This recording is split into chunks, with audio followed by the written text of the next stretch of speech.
মধ্যরাতে আল্লাহর কাছে অনেক সময় চাইছি যে আল্লাহ, আমি এই 15 বছর যাবত এই ব্যথাটাই ভুগতেছি, আমার যদি দিতেন। আমি একটু অনেক কিছু চাইতাম আল্লাহর কাছে, আমার মাথা ব্যথাটা এত ব্যথা করে। তো হঠাৎ এই কিছুদিন পরে আপনার ভিডিওটা দেখলাম আমি অনলাইন। দেখার পরে আপনার ভিডিও দেখে আমার বিশ্বাস হয়েছে, কেন জানি আল্লাহই মনে চাইছে দিছে। তো আমি মাঝে মাঝে মনে হয় কি যে বাসায় গিয়ে যদি একটু আনন্দে থাকি, মানুষ মনে হয় ভাববো কি লোকটা পাগল। এতটা ভাল লাগে নিজেরে, একটু হাসি খুশি থাকতে মন চায়, এতটা ভাল লাগে বাসায়। অনেকে ভাববো কি লোকটা কি পাগল হয়ে গেল, 15 বছর যাবত আমি এই কষ্টে ভুগতেছি। ভালো হইলে কি আসলে কি আনন্দদায়ক না জিনিসটা? আনন্দদায়ক তো অবশ্যই। আসসালামু আলাইকুম রাহমাতুল্লাহ। ওয়ালাইকুম আসসালাম রাহমাতুল্লাহ। ভাইজানের আগে এই পলিপাস থেকে কি কি সমস্যা হতো? এটা আপনার 2010 সালে আমি এই মাথা ব্যথা করতো। তখন ভাবতাম যে হয়েছিল মাথায় টিউমার, তো ওষুধ খাওয়ার পরে গইলা গেছে, তারপরেও মাথা ব্যথা যায় না। তখন ভাবতাম কি এটা থেকে এক্সরে দ্বারা খায় আমার মাথার সমস্যা নেই, রিপোর্টে নর্মাল আসে। কিন্তু পলিপাসে যে মাথা ব্যথা এটা আমি তো বুঝতে পারি নাই। পরে ইদারিং 5 বছর যাবত একটা ডাক্তার দেখাইছি, উনি কিছু পলিপাস। তখন আমি ওই যে এসিড লাগাই না, এসিড লাগাইছিলাম, কিন্তু এসিড লাগানোর পরে হয়েছে কি মাথা ব্যথা যায় না, ওই মাংসটা গেছে গা, মাথা ব্যথা যায় না, আরো ব্যথা বাড়তেছে। এক সময় দেখা গেছে আমার নাকের এই পাশের হাড়টা বাঁকা হয়ে গেছে। তখন ভাবলাম যে না, ওই মেডিসিনে তো কাজ হলো না। আসলে এই অ্যাসিড দিয়ে কি হয়, এই অ্যাসিড দিয়ে আপনার হয়তো পুড়ে যাবে। যেমন আপনার কি হয়েছে, আপনার মনে হচ্ছে পলিপাস ঠিক হয়েছে, কিন্তু আমি আসার পর দেখছি আপনার পলিপটা কিছুটা পরিবর্তন হয়েছে, বাট আপনার ভিতরে কিন্তু ছড়াই গেছে। ওটা তো পোড়াই দেবে, ওটা তো ক্লিয়ার করবে না, আবার আপনার হাড্ডি বাঁকা হয়ে গেছে।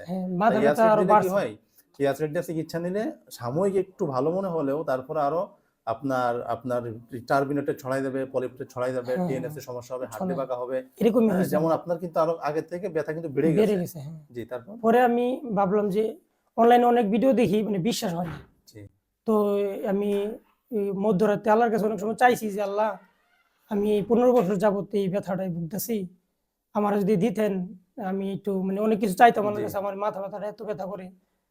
তো হঠাৎ এই কিছুদিন পরে আপনার ভিডিওটা দেখলাম আমি অনলাইন। দেখার পরে আপনার ভিডিও দেখে আমার বিশ্বাস হয়েছে, কেন জানি আল্লাহই মনে চাইছে দিছে। তো আপনার কাছে আসার পরে যত আসছি এতই ভালো লাগতেছে, তো অনেকটা বিশ্বাস আছে। তো এখন আমি এতটা ভালো লাগে, এখন নামাজে গেলে সেজদা থেকে উঠতেই মন চায় না যে আল্লাহ, আমি তো ওই হতাশ হয়ে গেছিলাম যে আমি মনে হয় ভালো হইব না, কারণ সবাই তো ধোঁকাবাজ মানুষ, ভালো হয় না। অনেক ধরনের চিকিৎসা করছি কিন্তু জায়গায় যায় না, ব্যথাই যায় না। এখন মাথাটা অনেক পাতলা, মনে হয় যে আমি এরকম ভাল লাগে, বাইরে গেলে মনে হয় যে আমি আকাশে উঠতেছি, এরকম লাগে। 15 বছর যাবত আমি। আগে তো আপনার ভিতরে জ্যাম ছিল, ব্যথা ছিল, আপনার নাকটা বন্ধ ছিল, তখন তো অস্বস্তি, অস্থিরতা, ব্যথা, তীব্র ব্যথার কারণে আপনার জীবনটা কিন্তু বেদনাদায়ক হয়ে গেছে। যখনই আমাদের আশা হারাইছেন, বিভিন্ন জায়গায় গেছেন, সঠিক সমাধান পান নাই। আর আমি বারবার একটা কথা বলি, আসলে শুধু আমরা পলিপাসের সমাধান দেই না, কারণ শুধু পলিপাসের সমাধান দিলে একটা রোগী কখনোই সুস্থ হবে না। যেরকম আপনার একদম ফাইনাল স্টেজে চলে গেছিল, বাট আমরা কি করছি, আমরা ফার্স্টে আপনার ভিতরে অনেক কিছু জমা ছিল। এই যে মাথা ব্যথা কেন, কারণ সাইনাসের পয়েন্টে, মাইগ্রেনের পয়েন্টে, মগজে অনেক ধরনের, এটা তো করবেই। তারপর চোখের পয়েন্টে অনেক ধরনের জীবাণু থাকে, যেরকম মিউকাস, সেল, সাইনাস, এই জমে থাকার কারণে চাপ মারে থাকে। চাপ মারতে গেলে কি হবে, দিন দিন আপনার ব্যথাটা বাড়বে, নাক বন্ধ হবে, মাথায় জ্যাম থাকবে, আপনার কাছে অস্থির অশান্তি লাগবে। আমরা কি করি, আমাদের বাহিরের কিছু উন্নত মানের মেডিসিন আছে, যেটা দিলে সাথে সাথে আপনারও তো বের হয়েছে, সাথে সাথে ভিতরে যা আছে সব বের হয়ে যায়। 2 নম্বর বিষয় হলো, ওই যে আপনার যে হাড্ডি বাঁকা, ওর জন্য আমরা মেডিসিন দিচ্ছি। আবার যে আপনার আগে অ্যাসিডের চিকিৎসা নেওয়ার পর যে আপনার সমস্যা হয়েছিল, ছড়াই গেছিল পলিপটা, ওটাকে আমরা মেডিসিনের মাধ্যমে ক্লিয়ার করে দিচ্ছি। এবং চোখের যে বিষয়টা, আমরা একটা মেডিসিন দিলে আপনার চোখের পয়েন্ট থেকে জীবাণুগুলো বের হয়ে যায়, যার কারণে একদম চোখ ফ্রেশ হয়ে যায়, মাথা হালকা হয়ে যায়, মাথায় জ্বালা চলে যায়, হাড্ডি বাঁকা চলে যায়। এখন এতটা ভালো লাগে, আসলে মানুষের বললে হয়তো বিশ্বাস করবে না। আমার আমি মাঝে মাঝে মনে হয় কি যে বাসায় গিয়ে যদি একটু আনন্দে থাকি, মানুষ মনে হয় ভাববো কি লোকটা পাগল। এতটা ভালো লাগে নিজেরে, একটু হাসি খুশি থাকতে মন চায়, এতটা ভালো লাগে বাসায়। অনেকে ভাববো কি লোকটা কি পাগল হয়ে গেল, 15 বছর যাবত আমি এই কষ্টে ভুগতেছি। ভালো হইলে কি আসলে কি আনন্দদায়ক না জিনিসটা? আনন্দদায়ক তো অবশ্যই। তারপরে একটা বিষয় হলো, আপনাদের এই কথা শুনলে সব থেকে ভালো লাগে যে আমি এটা নিয়ে আসলে ব্যাপক রিসার্চ, এবং আমার দেশের বাইরে প্রচুর আমি এটা নিয়ে দৌড়াদৌড়ি করছি।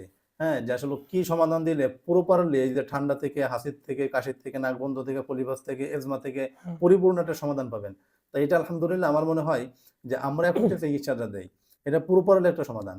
তা এটা প্রত্যেকটা রোগী বলে, শুধু আপনি তো এসে দেখছেন যে প্রত্যেকটা রোগী বলতেছে যে না আলহামদুলিল্লাহ আমি সুস্থ হচ্ছি, ভালো হচ্ছে। হ্যাঁ, অনেকে বলতেছে যে কেউ প্রত্যেকটা রোগী বলবে। তা এটাই আসলে আমি মনে করি আমার সফলতা, যে না আসলে আপনাদের মতো মানুষদেরকে আমি সঠিক একটা সেবা দিতে পারছি। আল্লাহর কাছে হাজার কোটি শুকরিয়া যেন আমরা সঠিক সেবা দিতে পারি, এবং আপনারাও দোয়া করবেন যেন এটা আমরা ইনশাআল্লাহ। দোয়া তো থাকবে ইনশাআল্লাহ। আমাদের মন থেকে একটা দোয়া আসে যে আল্লাহ উনার মাধ্যমে যাতে আমার মতন যারা কষ্টে আছিল তারাও যাতে আমার মতো উপকৃত হয়।